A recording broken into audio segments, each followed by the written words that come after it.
Hello दोस्तों, मैं Rakesh Roshan learn tech to tech channel से। और आज जो मैं वीडियो लाया हूँ उसमें कवर करने वाला हूँ डेटाबेस कंसेप्ट। तो चलिए देखते हैं डेटाबेस कंसेप्ट में हम लोग क्या क्या देखेंगे इस वीडियो में। तो सबसे पहले हम लोग डेटाबेस का इंट्रोडक्शन देखेंगे, उसके बाद हम लोग डेटाबेस कंसेप्ट्स देखेंगे क्या क्या होते हैं, ठीक है, जिसमें हम लोग normalisation, indexing, transactions, data models, DBMS, RDBMS, database design, इन सब को कवर करने वाले हैं।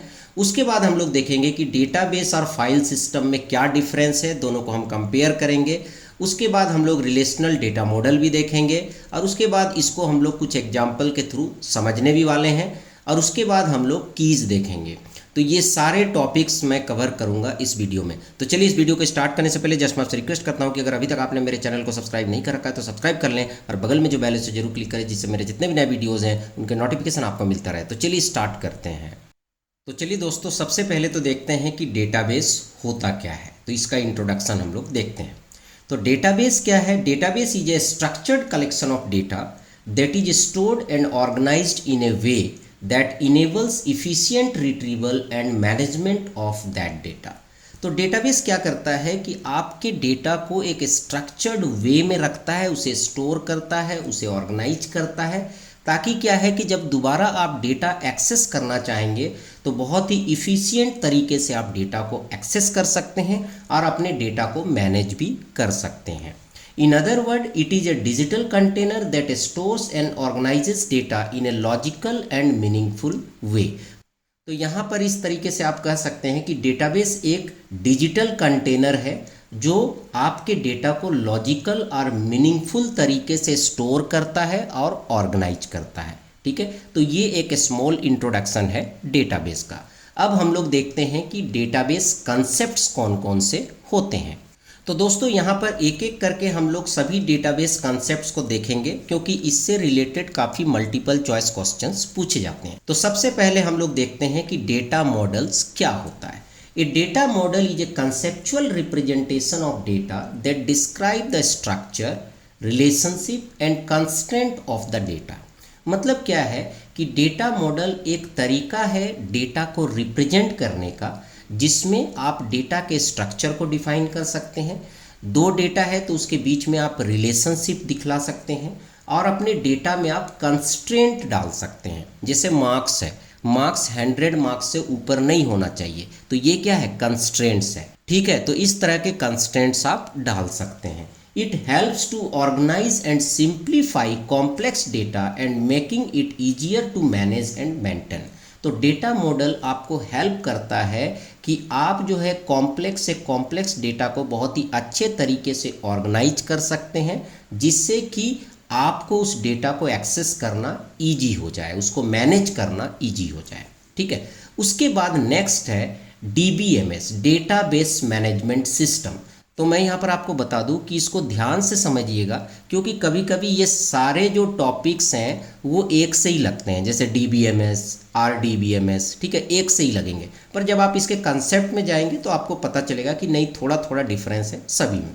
तो डीबीएमएस क्या है? डीबीएमएस एक तरह का सॉफ्टवेयर है, ठीक है, that allows user to create, जो यूजर को अलाउ करता है कि आप जो है डेटाबेस क्रिएट कर सकते हैं, मैनिपुलेट कर सकते हैं और मैनेज कर सकते हैं। तो डीबीएमएस क्या है? डीबीएमएस जनरली एक सॉफ्टवेयर है जो आपके डेटाबेस को क्रिएट करेगा, मैनिपुलेट करेगा और मैनेज करेगा। It provides a way to interact with the database and perform operation such as adding, deleting and modifying data.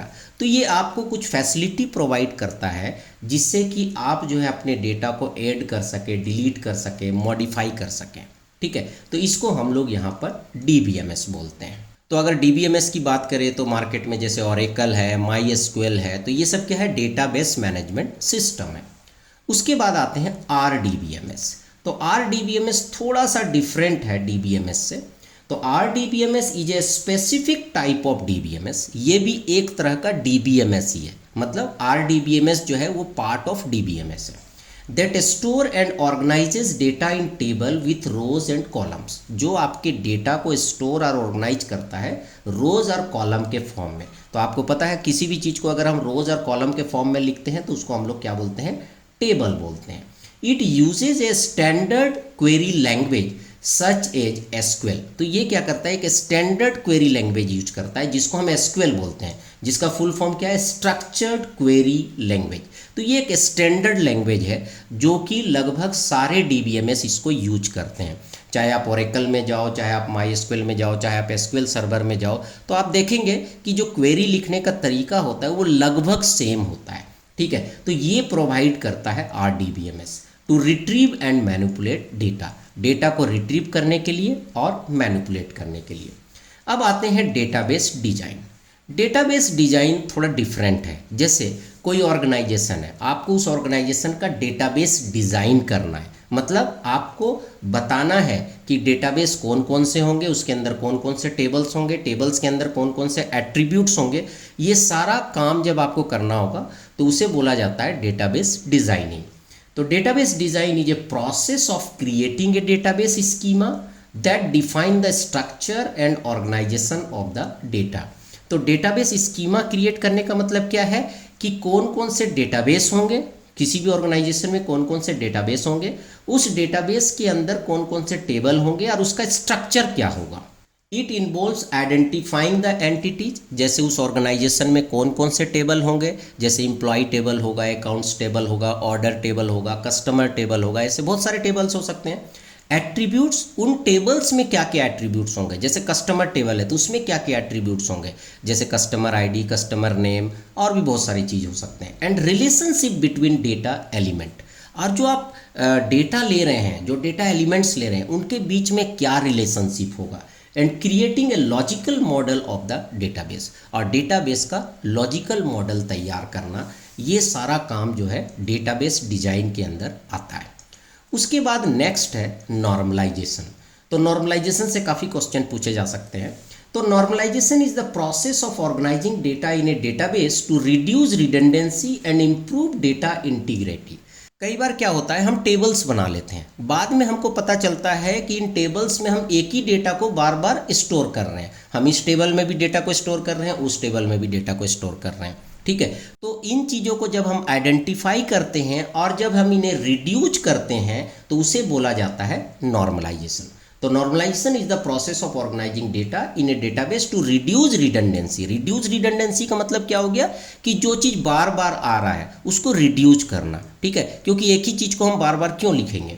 And improve data integrity, जब आप रिडंडेंसी रिड्यूस करते हैं तो आपका डेटा इंटीग्रिटी भी इम्प्रूव होता है। डेटा इंटीग्रिटी का मतलब क्या हो गया, जैसे मैंने आपको 100 रुपये ट्रांसफ़र किया अकाउंट में, ठीक है, तो मेरा 100 रुपया या तो आपके पास ट्रांसफ़र हो जाना चाहिए कंप्लीटली, ठीक है, या फिर अगर बीच में कुछ मिस्टेक हो गया, कुछ प्रॉब्लम आ गया जिसके कारण मेरा 100 रुपया आपके अकाउंट में नहीं जा पाया, तो वो 100 रुपया मेरा वापस आ जाना चाहिए। तो इसको बोला जाता है डेटा इंटीग्रिटी। ऐसा ना हो कि मेरे अकाउंट से तो पैसा कट गया पर आपके अकाउंट में नहीं गया। ठीक है, तो इस चीज़ को हम लोग बोलते हैं डेटा इंटीग्रिटी, जब हमारा डेटा बिल्कुल एक्यूरेट हो। It involves breaking down a table into a smaller, more manageable tables to eliminate duplicate data. तो नॉर्मलाइजेशन में जनरली हम लोग क्या करते हैं, जो बड़े बड़े टेबल्स होते हैं उसको छोटे छोटे टेबल्स में डिवाइड कर देते हैं, जिससे कि उस टेबल को मैनेज करना भी आसान हो और डुप्लीकेट डेटा का एंट्री भी ना हो। ठीक है, उसके बाद नेक्स्ट क्या है, इंडेक्सिंग।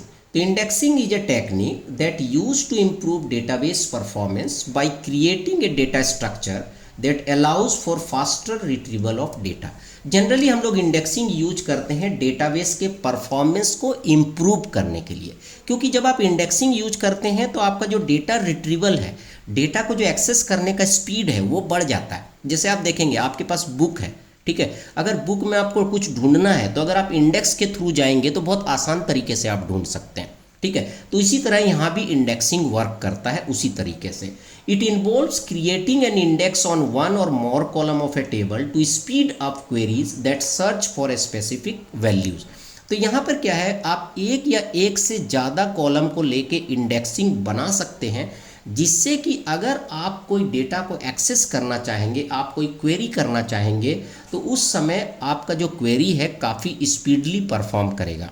ठीक है, बहुत ही अच्छा परफॉर्मेंस आपको देगा, बहुत ही जल्दी आपको रिजल्ट निकाल के दे देगा अगर आप इंडेक्सिंग यूज करते हैं। उसके बाद हम लोग देखते हैं ट्रांजैक्शंस। तो ट्रांजैक्शंस क्या होता है, transactions are sequence of database operation that are executed as a single unit of work. ठीक है, जैसे सपोज दैट कि आपके पास ये एक टेबल है, ठीक है, ये आपका अकाउंट है, ठीक है, और ये मेरा अकाउंट है, ठीक है। मैंने क्या किया, यहाँ पर ऑलरेडी मेरे पास कितना है, 10,000 रुपया है, मुझे 1,000 रुपया आपको ट्रांसफ़र करना है। तो यहाँ पर 10,000 में से क्या होगा, हम 1,000 रुपये यहाँ पर ट्रांसफ़र कर रहे हैं, और आपके पास पहले से क्या है, 5,000 है। तो जब ये ट्रांसफ़र हो जाएगा तो क्या होना चाहिए, इसमें से 1,000 माइनस होके क्या हो जाना चाहिए, 9,000, और यहाँ पर आपका 1,000 ऐड होके यहाँ पर क्या हो जाना चाहिए, 6,000। अब इसमें बहुत सारे डेटाबेस ऑपरेशंस हो रहे हैं। जैसे ये टेबल है, इस टेबल में जो अमाउंट कॉलम है उसमें हम 10,000 में 1,000 माइनस कर रहे हैं, और उसके बाद यहाँ पर जो बी टेबल है उसके अमाउंट कॉलम में हम 1,000 प्लस कर दे रहे हैं। तो जब यहाँ से माइनस हो गया और यहाँ पर प्लस हो गया, मतलब कंप्लीट वर्क हो गया, तो इसको बोला जाता है सिंगल यूनिट ऑफ वर्क। तो जब ये पूरा कंप्लीट हो गया तो इसी को बोला जाएगा ट्रांजैक्शन। जैसे आप बोलते हैं कि मैंने जो है ऑनलाइन ट्रांजैक्शन किया, तो ऑनलाइन ट्रांजैक्शन का मतलब क्या हो गया कि आपका अमाउंट आपके यहाँ से कट के दूसरे के अकाउंट में चला गया, तो इसी को यहाँ पर बोला जाता है transaction. They ensure that data is consistent and accurate by guaranteeing that all operations either complete successfully or rolled back if any fail। अब ट्रांजैक्शन में क्या होना चाहिए कि या तो पूरा ऑपरेशन सक्सेसफुल हो जाना चाहिए, मतलब यहाँ से 1,000 कटा तो यहाँ पर 1,000 ऐड हो जाना चाहिए, या फिर किसी कारण से यहाँ पर आपने 1,000 माइनस कर दिया और आपका पैसा जब यहाँ जा रहा था तो कुछ फेल्योर हो गया। अब फेल्योर हो गया तो यहाँ तो 1,000 ये ऐड नहीं होगा, ये ऐड नहीं होगा, ठीक है, और इसका अमाउंट 5,000 ही रहेगा। तो आपका तो 9,000 हो गया पर इसका 5,000 ही है।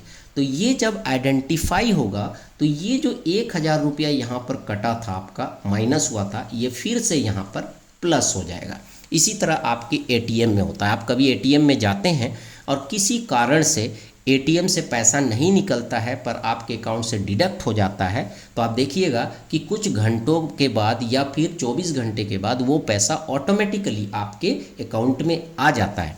क्यों आता है, क्योंकि वहाँ पर जब चेक होता है तो पता चलता है कि वहाँ पर ट्रांजैक्शन कंप्लीट नहीं हुआ था, तो इसलिए वो आपका पैसा वापस आपके अकाउंट में डाल देते हैं। ठीक है, तो ये आपने देखा कि डेटाबेस कंसेप्ट में डेटा मॉडल क्या होता है, डीबीएमएस क्या होता है, आरडीबीएमएस क्या होता है, डेटाबेस डिजाइन क्या होता है, नॉर्मलाइजेशन क्या होता है, इंडेक्सिंग और ट्रांजैक्शन क्या होता है। अब हम लोग यहाँ पर देखने वाले हैं कि डेटाबेस और फाइल सिस्टम में क्या डिफरेंस है। तो चलिए दोस्तों, सबसे पहले तो आपको समझा दूं कि डेटाबेस क्या होता है और फाइल सिस्टम क्या होता है। डेटाबेस का मतलब कि आप अपने डेटा को किसी डेटाबेस मैनेजमेंट सिस्टम वाले सॉफ्टवेयर में आप मैनेज कर रहे हैं, जैसे ओरेकल में, MySQL में और किसी में भी। फाइल सिस्टम का मतलब यह है कि आप ट्रेडिशनल फाइल सिस्टम यूज कर रहे हैं, जैसे कंप्यूटर में आपने एक फोल्डर बना लिया, उसके अंदर एक फ़ाइल बना लिया, एक एक्सेल फाइल बना लिया, उसमें आप डेटा को स्टोर कर रहे हैं, ठीक है, या फिर और किसी फाइल में आप स्टोर कर रहे हैं। तो इस तरह का जो ट्रेडिशनल सिस्टम होता है, ठीक है, उससे हम यहाँ पर फाइल सिस्टम बोल रहे हैं। तो अब आपको क्लियर हो गया होगा कि डेटाबेस और फाइल सिस्टम हम किसे कह रहे हैं। अब दोनों में हम लोग डिफरेंस देखेंगे। तो सबसे पहले हम डेटा स्ट्रक्चर के रेस्पेक्टिव में देखने वाले। तो क्या है डेटाबेस में, in a database data is stored in tables with structured relationship between them.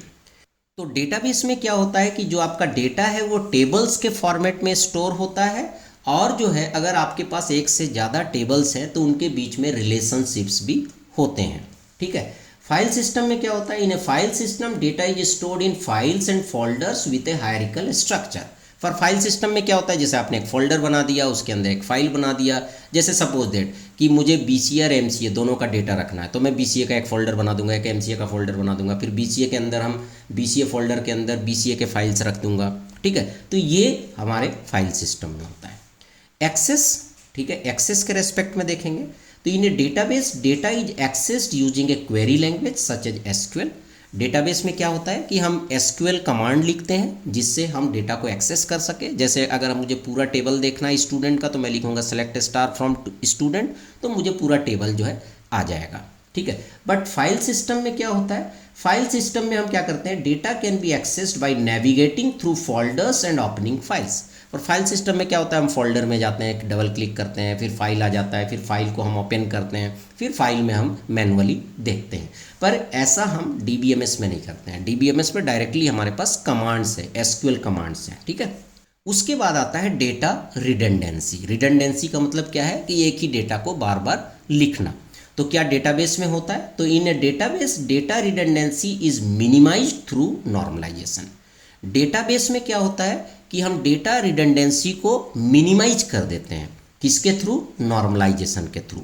But file system में क्या होता है, in a file system data can be duplicated across multiple files which can lead to data inconsistency and inefficiency. But file system में क्या होता है कि data का बहुत ज़्यादा डुप्लीकेसी हो जाता है, एक ही डेटा मल्टीपल फाइल्स में होते हैं। अब सपोज दैट एक फाइल है S1, इसमें आपने स्टूडेंट का डेटा रखा है, और एक फाइल है M1 जिसमें स्टूडेंट्स के मार्क्स का डेटा रखा है। अब सपोज दैट किसी भी स्टूडेंट के नाम में कुछ मिस्टेक था, ठीक है, सपोज दैट कि कुछ नाम था उसमें कुछ एक करेक्टर छूट गया था, तो वो बंदा एप्लीकेशन देने आया, आपने उसका नाम करेक्ट कर दिया। किस फाइल में करेक्ट कर दिया, S1 में कर दिया। पर M1 में भी ये जो मार्क्स वाला फाइल है वहाँ पर भी स्टूडेंट का नाम है, बट वहाँ पर आप भूल गए, ठीक है, आपने मास्टर टेबल में करेक्ट कर दिया। तो क्या हो गया यहाँ पर डेटा चूंकि आपने डुप्लीकेट रखा था, स्टूडेंट का डिटेल यहाँ पर है, मार्क्स का डिटेल यहाँ पर है, और चूंकि आप DBMS यूज़ नहीं कर रहे हैं, ये इंडिपेंडेंट है, तो यहाँ पर तो आपने उसका नाम चेंज कर दिया, नाम करेक्ट कर दिया, पर M1 फाइल में उसका नाम करेक्ट नहीं हो पाया। तो इससे क्या आ गया, डेटा इनकंसिस्टेंसी आ गया, इनएफिशिएंसी आ गया। इनकंसिस्टेंसी मतलब डेटा गलत हो गया। अब सपोज दैट कल को आप ये मार्क्स वाला टेबल लेके मार्कशीट बनाएंगे तो उसका नाम फिर से गलत आ जाएगा, ठीक है। तो इसे बोला जाता है डेटा इनकंसिस्टेंसी। तो डेटा रिडंडेंसी होने से ये नुकसान है। बट डेटाबेस मैनेजमेंट सिस्टम में क्या होता है कि अगर आपने एक जगह नाम चेंज कर दिया तो वो सभी जगह रिफ्लेक्ट हो जाएगा। उसके बाद आता है डेटा इंटीग्रिटी। डेटा इंटीग्रिटी में क्या है कि in a database data integrity is maintained through constraint, primary key and foreign key. Database में क्या होता है कि डेटा इंटीग्रिटी मेंटेन रहता है, किसके थ्रू, कंस्ट्रेंट्स के थ्रू, प्राइमरी की के थ्रू, फॉरेन की के थ्रू, ठीक है। बट फाइल सिस्टम में there is no built in mechanism to ensure data integrity. पर फाइल सिस्टम में ऐसा कुछ नहीं है, ठीक है, कि वहाँ पर डेटा इंटीग्रिटी को आप मेंटेन कर सके। और अभी मैंने डेटा इंटीग्रिटी का आपको एग्जांपल दिया था यहाँ पर। तो यहाँ पर अगर डेटा इंटीग्रिटी होगा तो ये 1000 रुपया या तो सक्सेसफुली ट्रांसफ़र हो जाएगा या फिर नहीं होगा, ठीक है। पर ऐसा फाइल सिस्टम में नहीं हो सकता है, ठीक है, पॉसिबल नहीं है। आपको मैनुअली बहुत ध्यान रखना पड़ेगा। तो इसलिए पहले जब बैंक में कंप्यूटर नहीं थे और आप जब पैसा जमा करने जाते थे या निकालने जाते थे तो वो बहुत सारे फाइल्स में अपडेट करते थे, तब आपको पैसा देते थे या फिर पैसा जमा लेते थे। उसके बाद नेक्स्ट देखते हैं कि स्केलेबिलिटी के हिसाब से दोनों में क्या डिफरेंस है। Database are design to scale easily with the ability to handle large amount of data and high volume of concurrent user. Database में ये फैसिलिटी होती है कि अगर अभी आपके पास 100 रिकॉर्ड है, पर कल को 100 रिकॉर्ड बढ़ के 1 लाख रिकॉर्ड बन जाए तो भी कोई प्रॉब्लम नहीं होने वाला है। आप 100 रिकॉर्ड स्टोर करें चाहे 1 लाख रिकॉर्ड स्टोर करें, आपको कोई भी प्रॉब्लम नहीं होगा, ठीक है। और डेटाबेस में क्या है कि एक साथ बहुत सारे यूजर आपके डेटा को एक्सेस कर सकते हैं। बट फाइल सिस्टम में क्या है, file system can be limited in their scalability. But file system में क्या होता है, लिमिटेशन होता है कि आप इससे ज़्यादा डेटा स्टोर नहीं कर सकते हैं। बट डेटाबेस में वो वाली चीज़ नहीं है। तो ये जो है डिफरेंस है डेटाबेस और फाइल सिस्टम में, ठीक है। अब उसके बाद हम लोग देखने वाले हैं रिलेशनल डेटा मॉडल। तो चलिए देखते हैं कि रिलेशनल डेटा मॉडल क्या होता है और इसमें कुछ इंपॉर्टेंट कॉन्सेप्ट है, इंपॉर्टेंट टर्म्स है, उसको हम लोग एक्सप्लेन करेंगे। तो यहाँ पर आप देख सकते हैं लिखा हुआ है the relational data model is a way of organising and storing data in a database. तो रिलेशनल डेटा मॉडल क्या होता है कि जब हम डेटाबेस में डेटा को स्टोर करते हैं, ऑर्गेनाइज करते हैं, तो ये सब करने के तरीके को हम लोग बोलते हैं रिलेशनल डेटा मॉडल।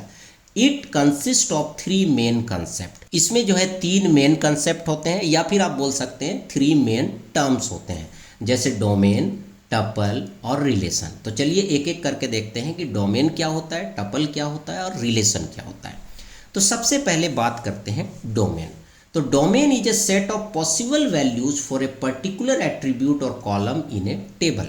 जैसे आपने कोई टेबल बनाया, उस टेबल में एक कॉलम है या फिर एक एट्रीब्यूट है, तो उसमें जो भी पॉसिबल वैल्यूज होगा, ठीक है, उन सब के सेट को हम डोमेन बोलेंगे। जैसे यहाँ पर हम बात कर रहे हैं कि एड्रेसेस है, ठीक है, एड्रेस का डोमेन क्या होगा? सपोज दैट जो है आपके जो कस्टमर्स हैं वो केवल डोमेस्टिक कस्टमर्स हैं, तो एड्रेस के डोमेन में क्या होगा? इंडिया के सारे सिटी होंगे, ठीक है, तो सिटीज़ ऑफ इंडिया, जितने भी इंडिया के सिटीज़ हैं, ठीक है, वो इसके एड्रेस के डोमेन में आ जाएगा, ठीक है, तो इसको हम लोग बोलते हैं डोमेन। उसके बाद जैसे कि सपोज दैट आप एज कॉलम को ले लीजिए, ठीक है, कोई टेबल है उसमें एक कॉलम है एज, तो एज का डोमेन क्या होगा? किसी का एज हो सकता है 1 हो, 2 हो, 5 हो, 50 हो, तो मैक्सिमम क्या हो सकता है? 120 हो सकता है या 130 हो सकता है, तो यहाँ पर मैंने 120 मान लिया है। तो एज का जो डोमेन होगा वो क्या होगा? 0 से लेके 120 के बीच में होगा, ठीक है, 0 तो होगा नहीं, तो 0 से 120 के बीच में होगा, तो ये इसका डोमेन हो गया। किसका डोमेन हो गया? एज का हो गया। उसी तरह सपोज दैट आपके स्कूल में ग्रेड दिया जाता है और ग्रेड जो है ए से लेके एफ तक दिया जाता है, तो ये क्या हो गया? डोमेन हो गया। मतलब हर स्टूडेंट का जो ग्रेड होगा A B C D E F में से ही कोई होगा, तो इसे हम लोग बोलते हैं domain. Tuple, tuple is a single row in a table, तो ये एक टेक्निकल लैंग्वेज है। तो जैसे ये रो है, ये एक रो है, तो इसको बोला जाएगा टपल, ठीक है, तो ये सब टपल है, ठीक है, ये सारे रोज को हम लोग क्या बोलेंगे? टपल बोलेंगे, ठीक है।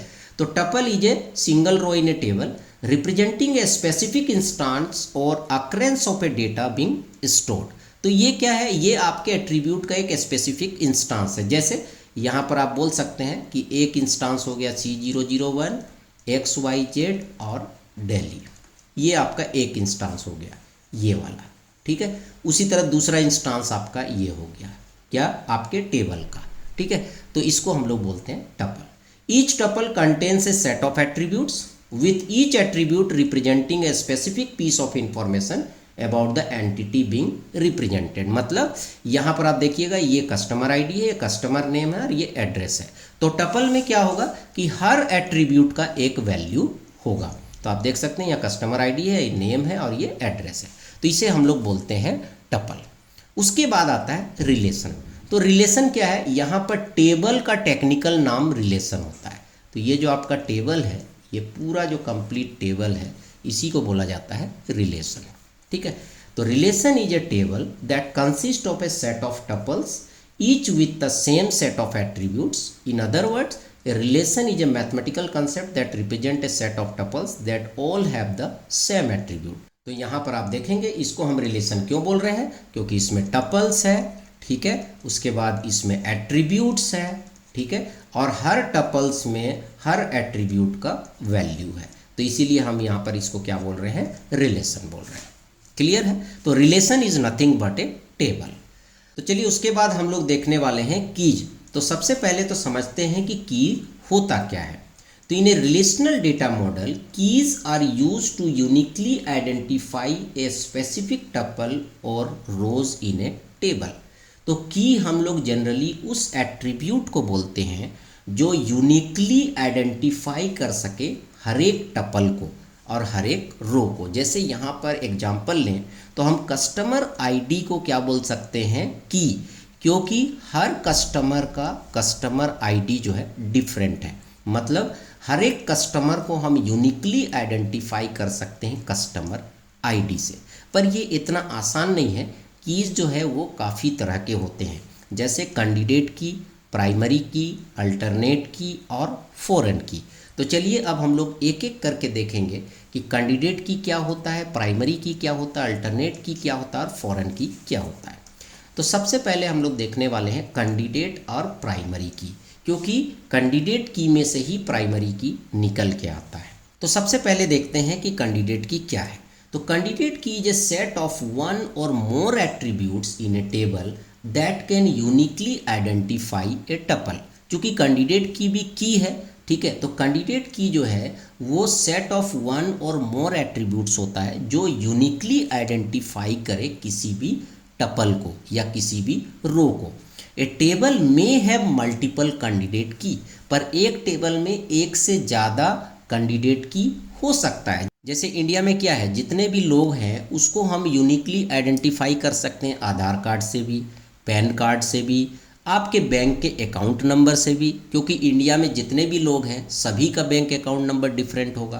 तो बहुत तरह से हम यूनिकली आइडेंटिफाई कर सकते हैं। तो यहाँ पर क्या है कि ये सभी को हम बोल सकते हैं कि कैंडिडेट की है। ठीक है, तो किसी भी टेबल में मल्टीपल कैंडिडेट की हो सकता है, but one of them will be selected as the primary key. पर इसमें से एक ही को हम प्राइमरी की सेलेक्ट करेंगे।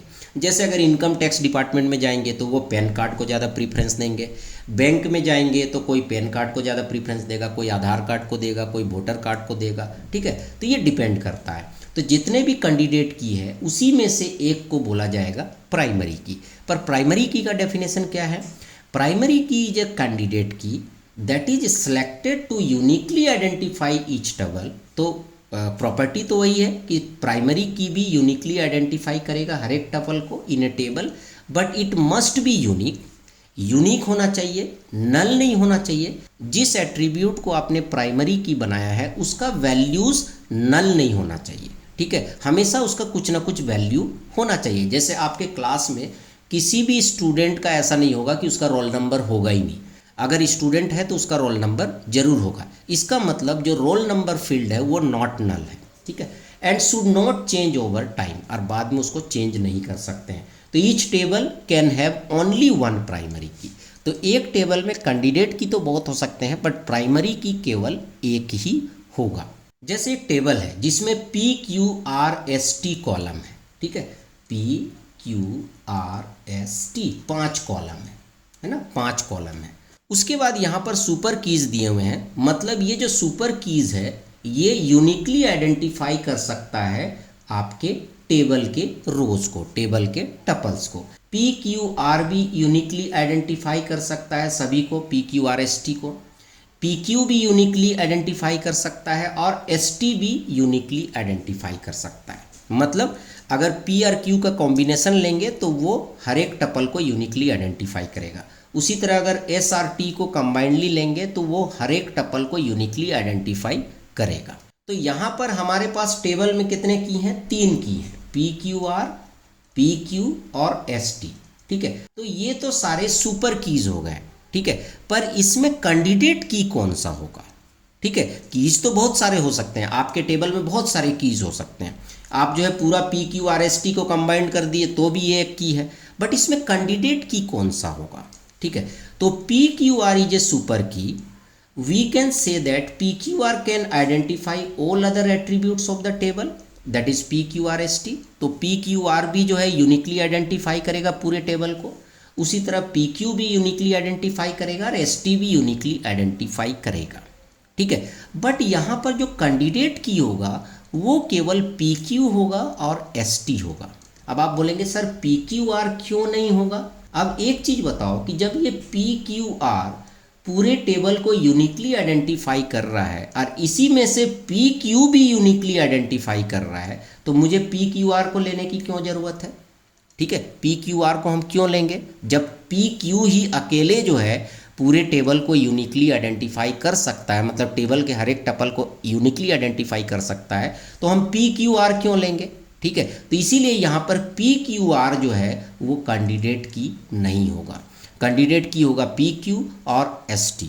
अब सपोज दैट आपका PQ है और ST है, अब सपोज दैट S भी यूनिकली आइडेंटिफाई कर रहा है किसको? आपके टेबल के हर एक टपल को, तो फिर हम ST को नहीं लेते। क्यों नहीं लेते हैं? क्योंकि ST भी यूनिकली आइडेंटिफाई कर रहा है और अकेले S भी यूनिकली आइडेंटिफाई कर रहा है, तो फिर हम ST को क्यों लेंगे? ठीक है, तो इस तरीके से कैंडिडेट की निकलता है। ठीक है, तो अब आपको क्लियर हो गया होगा कि कैंडिडेट की क्या होता है। अब ये जो कैंडिडेट की है इसी में से आप किसी को भी प्राइमरी की ले सकते हैं। अब उसके बाद हम लोग देखते हैं अल्टरनेट की। अल्टरनेट की क्या होता है? तो एन अल्टरनेट की in the context of databases and data management refers to a candidate key that is not chosen as the primary key for a given table। तो अल्टरनेट की बड़ा ही सिंपल है। जैसे आपने कैंडिडेट कीज फाइंड आउट किया, अब उस candidate keys में से एक को आपने ले लिया प्राइमरी की, तो बाकी जो बच गए उसे हम बोलेंगे अल्टरनेट की। जैसे यहाँ पर अगर आप देखेंगे एम्प्लॉय ID है, आधार कार्ड है, नेम है और ईमेल है। तो यहाँ पर कैंडिडेट की क्या क्या हो सकता है, एम्प्लॉय आईडी हो सकता है, आधार कार्ड हो सकता है और ईमेल आईडी हो सकता है। ठीक है, तीनों हो सकता है। ईमेल आईडी से भी आप किसी को यूनिकली आइडेंटिफाई कर सकते हैं, आधार कार्ड से भी कर सकते हैं और एम्प्लॉय आईडी से भी कर सकते हैं। बट यहाँ पर हमने प्राइमरी की ले लिया, किसको, एम्प्लॉय आईडी को ले लिया। हमने यहाँ पर एम्प्लॉय आईडी को प्राइमरी की ले लिया। तो बाकी कैंडिडेट की क्या क्या बच गए, आधार कार्ड और ईमेल। तो आधार कार्ड और ईमेल जो हो गया वो आपका अल्टरनेट की हो गया। तो इस तरीके से अल्टरनेट की आप निकाल सकते हैं। ठीक है, अब यहाँ पर नेक्स्ट कंसेप्ट आता है फॉरेन की का। तो यहाँ पर फॉरेन की का कंसेप्ट थोड़ा डिफरेंट है बाकी अदर कीज से। ठीक है, तो foreign key is a field or a set of fields in a database table that refers to the primary key of another table. मतलब आप किसी भी टेबल में किसी भी कॉलम को अगर आप फॉरेन की बना रहे हैं तो उसके लिए आपको दूसरे टेबल से रेफरेंस लेना पड़ेगा। और किसका रेफरेंस लेना पड़ेगा, दूसरे टेबल के प्राइमरी की का रेफरेंस लेना पड़ेगा। ठीक है, तो यहाँ पर देखिए कस्टमर आईडी यहाँ पर भी है, कस्टमर आईडी यहाँ पर भी है, पर यहाँ कस्टमर टेबल में customer ID as a primary key काम कर रहा है, जबकि यहाँ पर ऑर्डर टेबल में customer ID as a foreign key काम कर रहा है। ठीक है, तो यहाँ पर जब भी आप फॉरेन की बनाएंगे तो आपको किसी दूसरे टेबल के प्राइमरी की का रेफरेंस लेना पड़ेगा। अब क्यों लेना पड़ेगा ये अभी हम आपको समझाएंगे। इस establish A relationship between two tables based on the values of this fields. तो पहला तो प्राइमरी की और फॉरेन की के कंसेप्ट से क्या होता है कि आप इन दोनों टेबल को आपस में रिलेट कर सकते हैं। अब जैसे एग्जांपल लेते हैं, ये कस्टमर टेबल है जिसमें आपके दुकान के सारे कस्टमर्स का नाम लिखा है। ठीक है, अब ये ऑर्डर टेबल है। अगर ऑर्डर आप दे रहे हैं, ठीक है, आपके दुकान से कुछ ऑर्डर जा रहा है, तो क्या होगा कि अगर ऑर्डर जा रहा है तो कस्टमर होना जरूरी है आपके दुकान का। ठीक है, ऐसे तो नहीं कि आप जो है बिना उसका नाम लिखे या बिना उसका एड्रेस जाने आप जो है उसको ट्रांसफ़र कर देंगे। तो सबसे पहले क्या होगा कि कस्टमर टेबल में उस कस्टमर का इन्फॉर्मेशन होना चाहिए। नहीं होगा तो सबसे पहले आप कस्टमर टेबल में उसका इन्फॉर्मेशन डालेंगे, तब जाके आप उसे ऑर्डर करेंगे। मतलब यहाँ पर कस्टमर आईडी में वही आईडी होने चाहिए जो आईडी आपके यहाँ पर कस्टमर टेबल में है। ठीक है, तो इसी को बोला जाता है फॉरेन की। मतलब यहाँ पर सपोज दैट कोई आप ऐसा आईडी डाल देते हैं जो कि आपके प्राइमरी टेबल में नहीं है, मतलब कस्टमर टेबल में नहीं है, तो वो बताएगा कि ये कस्टमर एग्जिस्ट नहीं कर रहा है। जैसे आप देखते होंगे कि कहीं पर ऑटोमेटिक अटेंडेंस होता है बायोमेट्रिक से, तो क्या होता है जब आप बायोमेट्रिक करते हैं, चाहे आप थंब से करते हैं या फिर फेस रिकॉग्निशन से करते हैं, तो अगर कोई दूसरा बंदा आ जाता है कॉलेज से बाहर का या फिर ऑर्गेनाइजेशन से बाहर का, तो वो जो है उसको आइडेंटिफाई नहीं करता है। क्यों नहीं आइडेंटिफाई करता है, क्योंकि उसका डेटा जो है प्राइमरी टेबल में नहीं है। ठीक है, तो इस तरीके से जो है फॉरेन की का कंसेप्ट आता है। अब फॉरेन की का फ़ायदा क्या है, the primary purpose of the foreign key is to enforce referential integrity in a relational database. यहाँ पर ये इन्फोर्स करता है रिफरेंशियल इंटीग्रिटी का, मतलब ताकि कोई बैंक में जाके बाहर का आदमी किसी दूसरे का अकाउंट एक्सेस ना कर ले। ठीक है, अगर आप स्टेट बैंक में जा रहे हैं तो आप वहाँ पर कुछ भी पैसा निकालना या जमा तभी कर सकते हैं अगर आप स्टेट बैंक का कस्टमर हैं। आपका अकाउंट नंबर उनके डेटाबेस से मेल करेगा, तभी जाके आप पैसा निकाल सकते हैं या फिर पैसा जमा कर सकते हैं। क्यों, क्योंकि यहाँ पर प्राइमरी की और फॉरेन की का कंसेप्ट है। उसके बाद by creating a foreign key constraint you ensure that the values in the foreign key field of one table correspond to existing values in the primary key fields of another table। ठीक है, तो foreign key के concept से ये ensure होगा कि आप उसी कस्टमर का ऑर्डर लेंगे जिसका डेटा आपके डेटाबेस में अवेलेबल है। ये फ़ायदा है फॉरेन की का। और दूसरा, ये फॉरेन की कैसे आपको हेल्प करेगा, this constraint helps maintain the integrity and consistency of the data by preventing orphan और इनवैलिड रेफरेंस। इससे जो है आपका डेटा इंटीग्रिटी मेंटेन होगा, तो इसे हम लोग बोलते हैं फॉरेन की। तो दोस्तों, इस तरीके से इस वीडियो में मैंने आपको CUET एग्ज़ाम के डेटाबेस कंसेप्ट के सिलेबस में जो भी था सारा चीज़ कवर कर दिया है, क्योंकि अब आपके एग्ज़ाम आने वाले हैं। तो चलिए दोस्तों, आई होप कि आपको वीडियो पसंद आया होगा। अच्छा लगा तो लाइक करें, शेयर करें, कमेंट करें, और अगर अभी तक आपने मेरे चैनल को सब्सक्राइब नहीं कर रखा तो सब्सक्राइब कर लिया और बगल में जो बेल है उसे जरूर क्लिक करें, जिससे मेरे जितने भी नए वीडियोज़ हैं उनके नोटिफिकेशन आपको मिलता रहे। Thank you and good bye.